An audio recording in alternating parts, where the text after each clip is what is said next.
কি অবস্থা? হলুদ পাখিরা কি অবস্থা? আর্জেন্টিনার খেলা দেখছো? ডিমারিয়া বুড়ো হয়ে গেছে, পারে না, আর চলবে না। তার একমাত্র গোলে কি ম্যাচ জয়। তার একমাত্র গোলে ম্যাচ জয় আর্জেন্টিনা। তোমরা এত ফাঁকা ফাঁকি করে লাভ নেই। আর্জেন্টিনা আর্জেন্টিনা থাকবে, মেসি মেসি থাকবে, ডিমারিয়া ডিমারিয়া থাকবে। মামা দিবালা নিয়ে চিন্তা করে লাভ নেই। দিবালা গেছে, হাজার দিবালা কি আর্জেন্টিনা আছে। জিটা উঠবে এটা কি দিবালা। আর্জেন্টিনা ভিতরে যে প্লেয়ার উঠবো মামা, এটাই দিবালা। তোমরা আর কি দিবালা লয়ে চিন্তা করো না।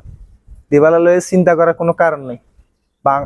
বাংলাদেশ টিমে যেমন কি মায়ের দোয়া ক্রিকেট টিম হওয়ার পরে কি ম্যাচ জিতা শুরু করেছে, এখন কি আর্জেন্টিনা বলতে হবে না মামা। আর্জেন্টিনার চ্যাম্পিয়ন দল, তিনটা স্টার হয়ে গেছে এখন, তিনটা স্টার। তোমরা বলবে আমরা ফাঁকাফাঁকি করি।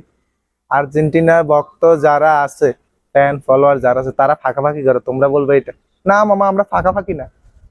কালারে কালা বলতে হবে, সত্যির কি কালারে কালা, সাদারে সাদা বলতে হবে। এটাই হলো কথা মামা। বুড়ো হয়ে গেছে, ডিমারিয়া পারে না, চলবে না। তার মারে ফিটনেস ঠিক নেই, মাহমুদুল্লাহ বুড়ার মতো।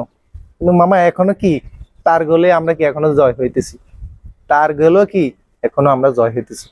তোমাদের সাথে আমরা ফাঁকাফাঁকি না মামা, যেটা রিয়াল বাস্তব কথা এটাই কইতেছি। ব্রাজিল টিম নতুন নতুন প্লেয়ার লই কোপা খেলতে আইছে। কি খেলবে, কি শিখবে, কি জানবে? আমাদের বুড়াদের তো কি কিছু শিখতে হবে, জানতে হবে, তারপর তোমরা কি ভালো খেলবে। কারণ কোপার তোমরা যোগ্যতা নো, কোপার যোগ্যতা কি একমাত্র আর্জেন্টিনাই আছে। আর্জেন্টিনার সব দিকে কোপার ভিতরে যোগ্যতা আছে।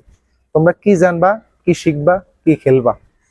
মেসি ডিমারিয়াতে কিছু শিখিও। তোমাদের গুরু তোমাদের দাদা, তোমাদের গুরু তোমাদের দাদা। কিছু শিখবা, জানবা, ভালো কিছু করবা। এই হলো মামা কথা।